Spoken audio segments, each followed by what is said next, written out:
종료주일은 어떤 날인가요? 많이들 아시겠지만 간단히 종료주일은 예수님을 위해 이스라엘의 수도 예루살렘에 입성하신 날을 기념하는 절기입니다. 사복음서가 있잖아요. 마태복음, 마가복음, 누가복음, 요한복음. 이 사복음서에 모두 기록되어 있는 이 사건 중에 하나가 바로 이 종료주일의 사건입니다. 당시 예루살렘으로 입성하며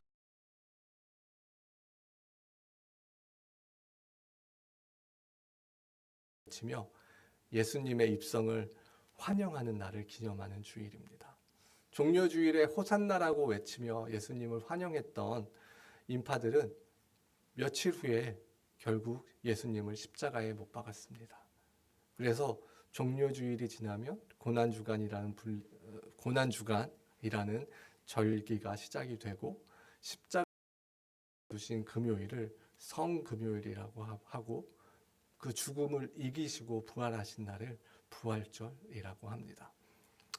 오늘 본문을 보면 제자 둘에게 맞은편에 있는 마을에 가서 아무도 탄 적이 없는 새끼 나귀 한 마리를 가져오라고 명령을 하셨고, 그리고 누가 물으면 주님께서 쓰실 것이다 라고 말하라고 가르치십니다. 그리고 제자들은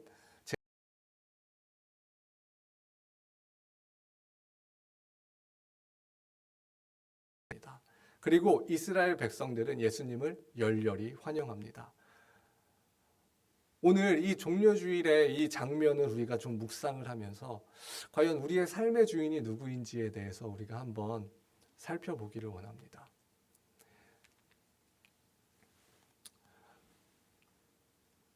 예수님이 나귀를 타고 예루살렘에 들어가셨다라는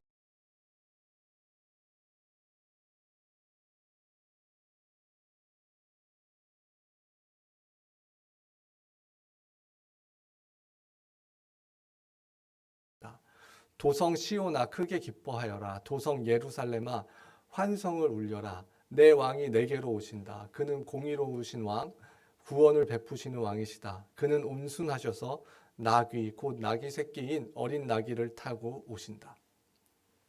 이게 구약의 오실 메시아에 대한 예언이었습니다. 그리고 예수님은 이 예언대로 새끼 나귀를 타고 예루살렘에 들어가십니다. 그리고 이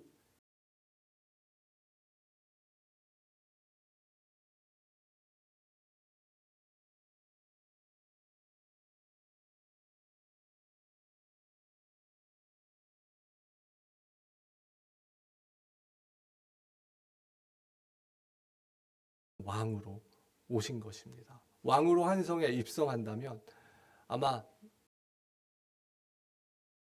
같은 데에서 보면은 멋진 백마와 같은 말을 타고 입성하는 것이 보통일 거라고 저희는 상상을 합니다. 그러나 예수님은 을 자랑하기 위한 왕으로 이 땅에 오신 분이 아니시기 때문에 이 백마와 같이 화려한 말을 타고 그 성에 입성하셨던 것이 아니라 새끼 나귀를 타고 겸손의 왕으로 우리에게 오셨다는 것을 의미합니다. 하늘의 영광을 버리고 이 땅에 인간의 모습으로 오신 겸손의 왕의 모습을 보여주시는 것입니다. 그렇다면 예수님은 항상 이렇게 겸손하고 낮은 모습으로만 오시는 분일까요? 요한복음 19장 11절 이렇게 말씀합니다. 나는 또 요한계시록입니다. 죄송합니다. 19장 11절입니다. 나는 또 하늘이 열려 있는 것을 보았습니다. 거기에 흰 말이 있었는데 신실하신 분, 참되신 분이라는 이름을 가지신 분이 그 위에 타고 계십니다. 그는 의로 심판하시고 싸우시는 분이십니다.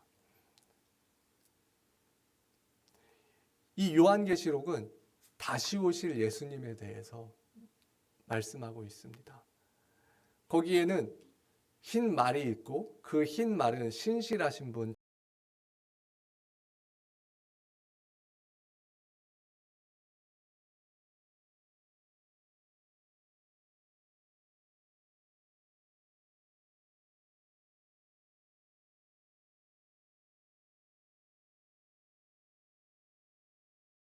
오셔서 우리에게 구원을 베풀어 주셨습니다.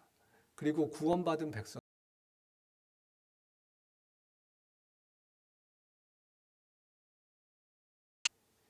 두 번째 오실 때는 그것을 심판하러 심판의 왕으로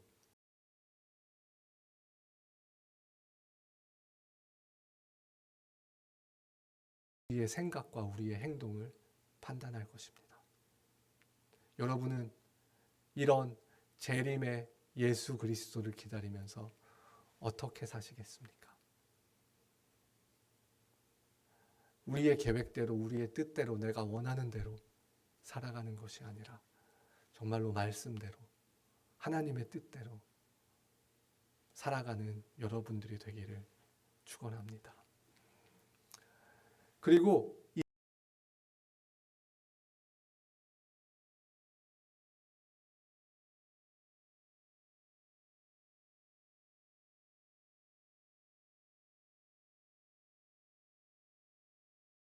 5편에 이렇게 고백합니다. 주님, 간구합니다.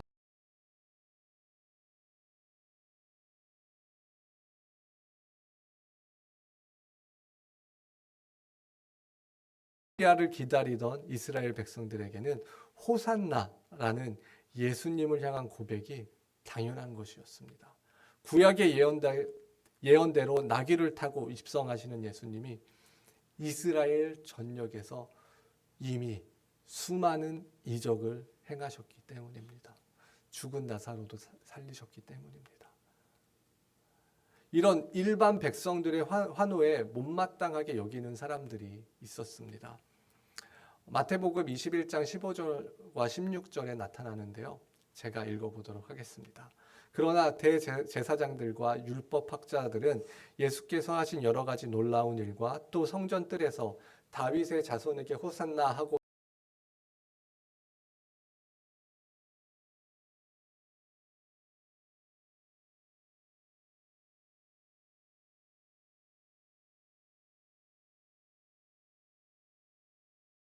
하셨다 하신 말씀을 너희는 읽어보지 못하였느냐.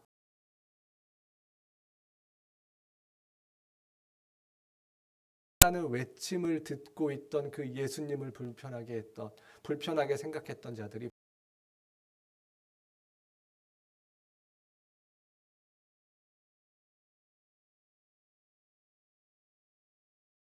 어떤 사람들은 배척하였습니다.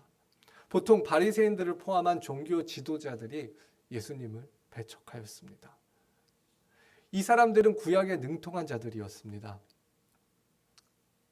그런데 왜 예수님의 메시아 되심을 알지 못했을까? 첫 번째로는 아마 하나님의 말씀을 온전히 이해하지 못했기 때문일 거라고 생각이 듭니다. 어렴풋이 알고 있었기 때문에 메시아라는 존재에 대해서 오해하고 있었던 것입니다. 우리도 이런 오류를 범할 수 있습니다. 때로는 내가 아는 기독교, 내가 아는 예수가 전부라고 생각합니다. 이런 오류는 이스라엘의 종교 지도자들에게 많이 나왔던 것처럼 지금은 신학을 공부하는 목회자들에게 많이 나타난다고 생각이 듭니다. 신학을 공부하면 공부할수록 우리의 이성으로는 하나님을 온전히 이해할 수 없음을 분명히 느낍니다. 삼위일체를 어떻게 이해할 수 있겠습니까? 우리의 말로 그 삼위일체로 표현할 수 있겠습니까? 그런데 우리는 우리의 그 제한된 지식으로, 제한된 경험으로 주님을 제한합니다. 예수님을 제한합니다. 하나님을 제한합니다. 그리고 신앙이라는 것을 제한합니다.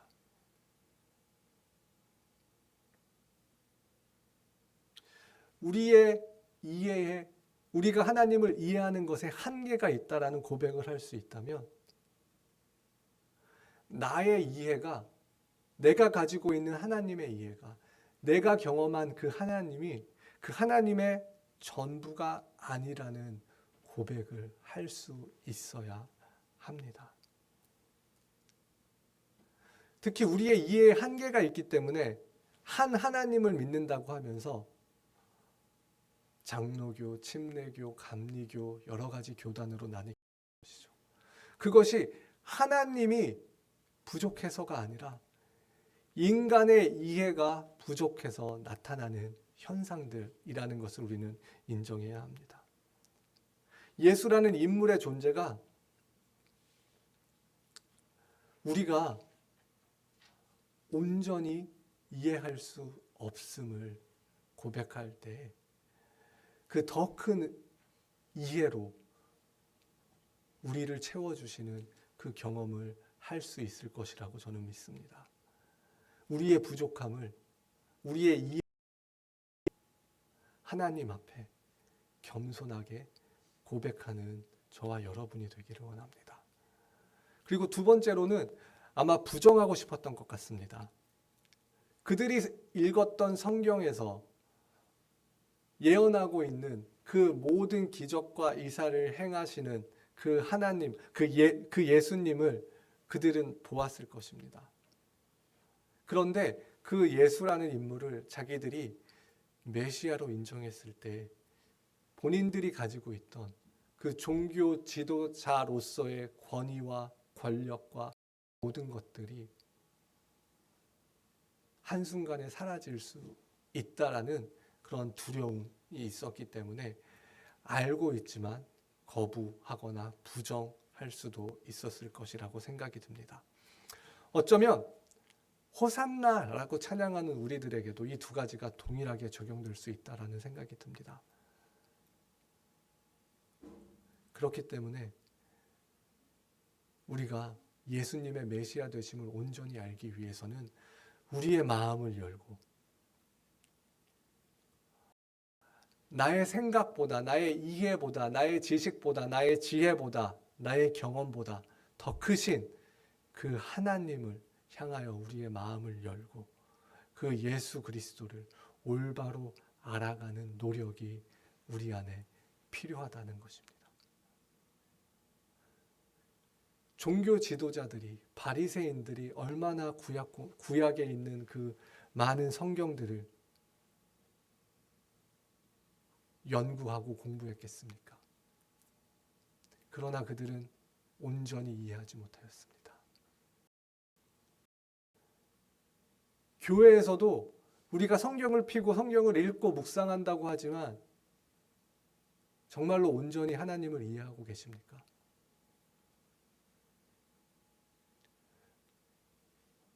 왜 내가 믿는 하나님하고 내 옆에 있는 사람이 믿는 하나님하고 다른 것 같죠? 그렇다면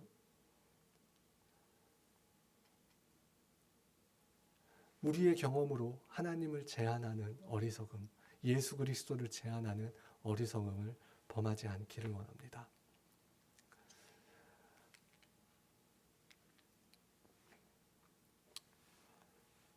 예수님이 그 겸손의 왕으로 새끼 나귀를 타고 예루살렘으로 들어가시고 며칠 후에 십자가에 달려 죽음을 당합니다. 그리고 부활하셨습니다. 이것은 우리가 다 알고 있는 이야기입니다. 예수님이 예루살렘에 들어오실 때 자기의 겉옷을 깔고 종려나무 가지를 흔들며 열렬히 환영했던 수많은 인파들이 이제 예수님을 못 박으라고 합니다. 마가복음 15장 12절과 13절입니다. 빌라도는 그들에게 다시 말하였다. 그러면 당신들은 유대인의 왕이라고 하는 그 사람을 나더러 어떻게 하라는 거요? 그들이 다시 소리를 질러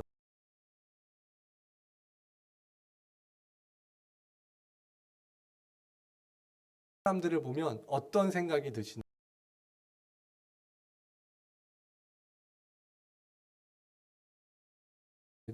며칠 사이에 이제 저 사람은 십자가에 못 박혀 죽어야 한다라고 떠들고 있습니다. 예수님이 예루살렘에 입성하실 때 이스라엘 사람들은 아마도 수많은 기적으로 예수님이라는 사람이 자신들을 풍요롭게 해줄,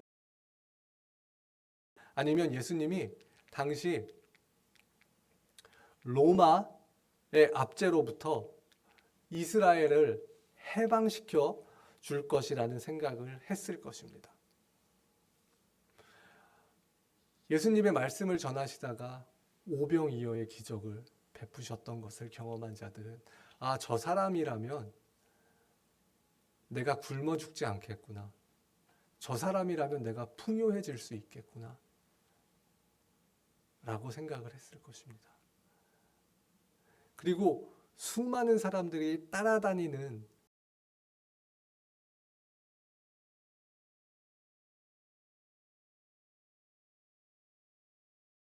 이뤄낼 수 있을 것이라고 생각.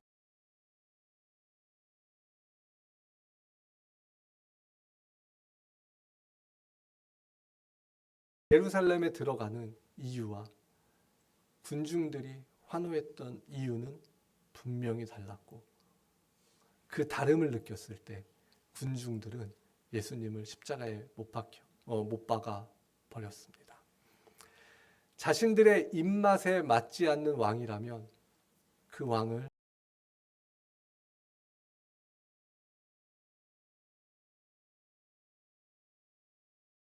속에서도 비일비재하게 일어나고 있습니다.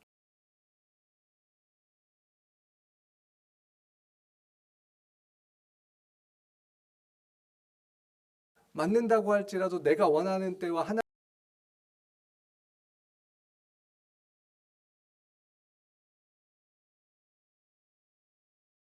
하시겠습니까? 예수님이 나귀를 타고 십자가를 지러 예루살렘으로 들어오셨던 것 같이 겸손히 순종하시겠습니까?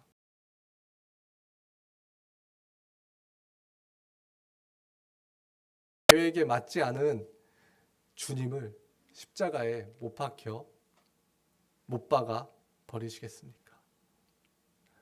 내가 가기 싫은 길로 인도하신다면 그 주님을 십자가에 못 박고 내가 갈 길을 가지는 않나요? 우리의 삶을 자세히 들여다보면 예수님 당시의 이스라엘 사람과 다를 것이 없음을 알 수 있습니다. 내 생각에 부합하지 않는다면 과감히 주님을 십자가에 못 박아 버리는 우리. 여러분들은 이런 삶을 살고 계시다면 여러분의 삶의 주인은 누구입니까? 누가 여러분의 삶을 다스리는 왕입니까? 바로 여러분입니다.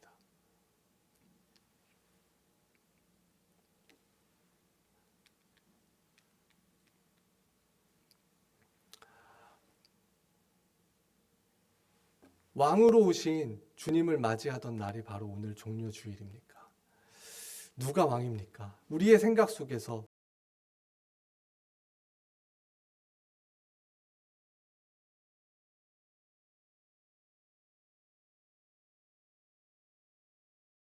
십자가에 바로 못 박아 버리는 모습이 우리 안에 있지 않습니까? 내일부터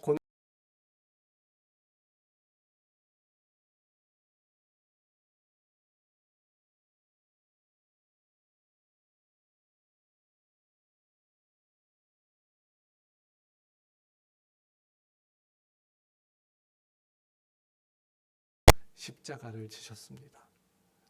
이제 이 고난 주간을 보내며 우리의 삶에 내려와 왕으로 우리에게 찾아오신 위대하신 주님께 그 보좌를 내어드립시다. 그리고 겸손히 주님께서 하나님의 뜻에 순종하며 따랐던 것처럼 우리도 예수님과 같이 하나님께 순종하며 우리가 져야 할 그 십자가를 지는 모든 성도님들이 되시기를 축복합니다.